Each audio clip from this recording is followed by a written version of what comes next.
রাধে রাধে বন্ধুরা, সুপ্রভাত সকলকে। কেমন আছো তোমরা সবাই? মিষ্টি পরিচয় চ্যানেলের আরও একটা নতুন ভিডিওতে তোমাদের সকলকে অনেক স্বাগত জানাই। আজকের বারটা হচ্ছে সোমবার, আর তোমাদের সাথে নিয়ে আজকের ব্লগটা শুরু করছি। আশা রাখছি আজকের ব্লগটাও তোমাদের ভীষণ ভালো লাগবে। আর অনেক দিন পর না আজকে বেশ ঝকঝকে রোদ উঠেছে, জানো তো। আমাদের এখানে তো প্রায় বৃষ্টি হয়েই যাচ্ছে এক সপ্তাহ ধরে, কোনো কিছু সেরকম ভাবে শুকোচ্ছে না, আবার একবার রোদ্দুরও হচ্ছে। তো যাই হোক, আজকে কিন্তু বেশ ঝকঝকে রোদ উঠেছিল। আর এই ঝকঝকে রোদ উঠলে না দেখবে মনটাও বেশ ভালো হয়ে যায়। আর সবসময় বৃষ্টি হলে না কেমন একটা মন মারা টাইপের ভাব লাগে।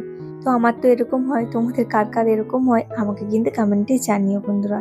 তো এখন দেখো বাবু চলে গেছে স্কুল, ওকে স্কুল গাড়িতে তুলে দিয়ে তারপর নিজেও কিন্তু স্নানটা সেরে নিয়েছি। আর ছিল হচ্ছে ওর কয়েকটা জামা কাপড় আর আমার শাড়ি। আমি তো শাড়ি সেরকম ভাবে একটা মেশিনে, ওয়াশিং মেশিনে কাচি না, হাতেই কেচে নিই। আর ওর জামা কাপড়গুলো দেওয়া হয়, বাট এই দু একটা জামা কাপড় হাতেই কিন্তু কেচে দিই। যখন অনেকটা বেশি হয় তখন কিন্তু মেশিনে দিই। আর আজকে তো সোমবার বললাম, তো সোমবারে না ওই যে শ্রাবণ মাস তো এটা চলছে। তো শ্রাবণ মাসে শিবের যে উপোসগুলো হয় তার মধ্যে আমি কিন্তু এই সোমবারগুলো পালি।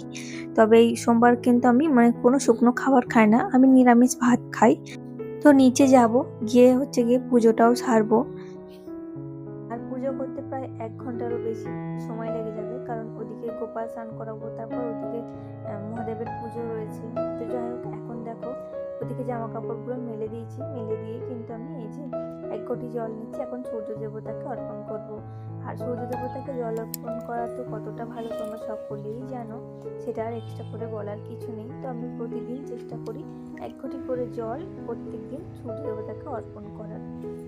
সংসারের মঙ্গলের জন্য কিন্তু মেয়েরা অনেক কিছুই করে, তবে এই ছোট ছোট টিপসগুলো যদি ফলো করে আমরা চলি, নিয়ম প্রতিদিনের নিয়ম মেনে চলি, তাহলে কিন্তু আমাদের সংসারে সুখ শান্তি বজায় থাকে।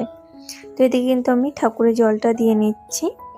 তো চলো তোমাদের কিছু কমেন্টের উত্তর দিই। একজন দাদাভাই আমাকে জিজ্ঞেস বলেছো যে আমার ছেলে ক্যামেরার সামনে কি আসে না? হ্যাঁ গো, ও ক্যামেরার সামনে আসে, বাট খুব একটা না। আসলে ও তো একদম সকালেই স্কুল বেরিয়ে যায়, ও 7টা নাগাদ মানে স্কুল গাড়িতে উঠে যায়। তো একদম অত সকালে তাড়াহুড়ো করে আমি না ক্যামেরাটা একদম অন করতে পারি না। তো যার জন্য ওকে সেরকম ভাবে খুব একটা দেখতে পাও না তোমরা। আর আমি তো বেশিরভাগ সকালের রুটিনটাই তোমাদের সঙ্গে শেয়ার করি। আর ও তো সকালে থাকি না, সেজন্য না ওকে সেরকম দেখতে পাওয়া যায় না। তবে আমি যদি কোনোদিন বিকেলের দিকে রুটিন শেয়ার করি তাহলে কিন্তু অবশ্যই ওকে আমি দেখাবো। আর ও না আসে ওই 3:30 পৌনে 4টে বেজে যায় কোনো কোনো দিন। তো তখন আর ভিডিও করা সম্ভব হয় না। ও আসলে ওকে নিয়ে আসার পর ওকে নিয়ে আসে, আমরা 3জন মিলে কিন্তু একসঙ্গেই খাওয়া দাওয়া করি।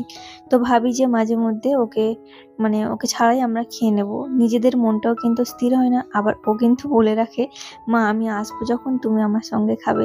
তো সেই জন্য না এই আবদারের জন্যই কিন্তু বলতে পারো অ্যাকচুয়ালি হচ্ছে গিয়ে ওর সঙ্গেই খাওয়া। আর ওকে সেই জন্যই দেখা যায় না, ও সেরকম একটা থাকেও না। আরও জিজ্ঞেস করেছে যে ও কোন ক্লাসে পড়ে। তো ক্লাস 4-এ পড়ে, এবছর 4-এ পড়ছে। তো পরের বছর আর কি 5-এ উঠবে। আর ও না একটু মানে বয়সটা আমার যেন মনে হয় একটু কম কম লাগে, কারণ ওর এসবে 8+ হচ্ছে। আর এর আগের ব্লগে না হাউস ওয়াইফ ঝুমা দিদিভাই কমেন্ট করেছিলে যে আমারও লোটে মাছ খেতে ভীষণ ভালো লাগে। তো লোটে মাছটা আমি টুকটাক খাই, তবে এরা আর কি কেউ খায় না, আমাদের বাড়ির আর কি কেউ খায় না সেরকম একটা। তো সেই জন্য আমি কম করেই নিয়ে এসেছিলাম, আর আমি রান্না করেছিলাম ওই ঝুড়ো করে।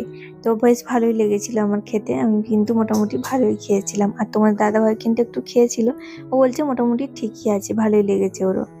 তো যাই হোক, পরে যদি কোনোদিন সুযোগ পাই আবারও একদিন নিয়ে আসবো। আর ওদিকে পুজোটা সেরে নিয়েছি, পুজোটা সেরে কিন্তু আমি অল্প একটু চা আর তার সঙ্গে শুকনো মুড়ি, এই চায়ের সঙ্গে মুড়ির কম্বিনেশনটা কিন্তু আমার ভীষণ ভালো লাগে সত্যি। বিস্কিট বা টোস্টে আমার এতটাও ভালো লাগে না, চায়ের সঙ্গে আমার এই মুড়িটা খুব ভালো লাগে।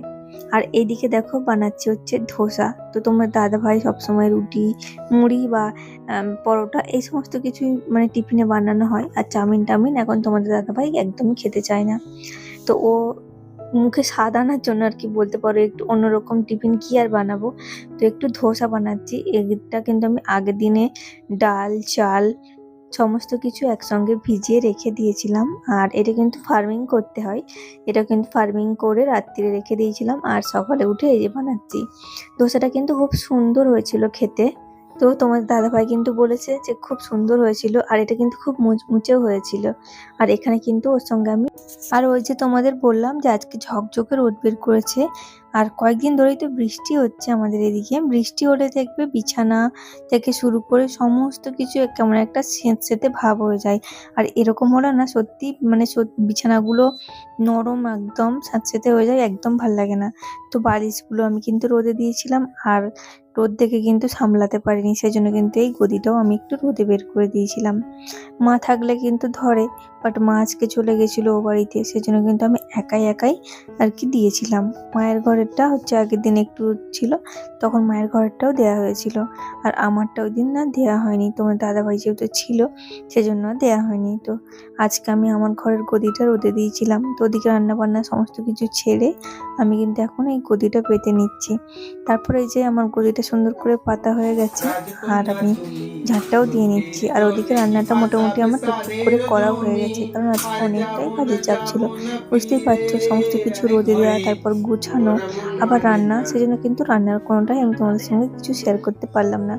তো ওই যে বললাম আলু বেগুন ইলিশ মাছের তরকারি করবো, বটবটির চচ্চড়ি, এই সমস্তটাই কিন্তু করেছিলাম। আর এখানে না এই ভিতরটা আমাদের এখানটা একদম সরু অল্প জায়গা থাকে, তো বাবুর একটা ঝাঁকা থাকে আর তার সঙ্গে একটা বসার জন্য টুল থাকে। আগে না একটা ওখানে টুল মতন ছিল ভালো বড় মতো, তো সেটা ওখানটা ঠিক রাখলে জায়গাটা অনেকটা শর্ট হয়ে যায়, সেজন্য সেটা এখন ওপরে তুলে দিয়ে এসেছি। তো যাই হোক, এদিকে কথা বলতে বলতে কিন্তু তোমার দাদাভাই এসেছিলো, কিছু মানে আইসক্রিম টাইসক্রিম নিয়ে এসেছিলো এর মধ্যে। টেস্ট করিয়ে তারপর হচ্ছে ও একটু চকোস নিয়ে বসে গেছিলো। তারপরে যে ওর জন্য বানিয়েছিলাম হচ্ছে ডিম, ও যেহেতু মাছ খাবে না, ইলিশ মাছ, সেজন্য ওর জন্য ডিমের তরকারি বানিয়েছিলাম। তো এখন ওকে আমি খাইয়ে দিচ্ছি, তারপর নিজে খাবো। চলো আবার অন্য কোনো দিন তোমাদের সঙ্গে আমার একটা জীবনের গল্প নিয়ে হাজির হবো। টাটা, আজকে সবাই ভালো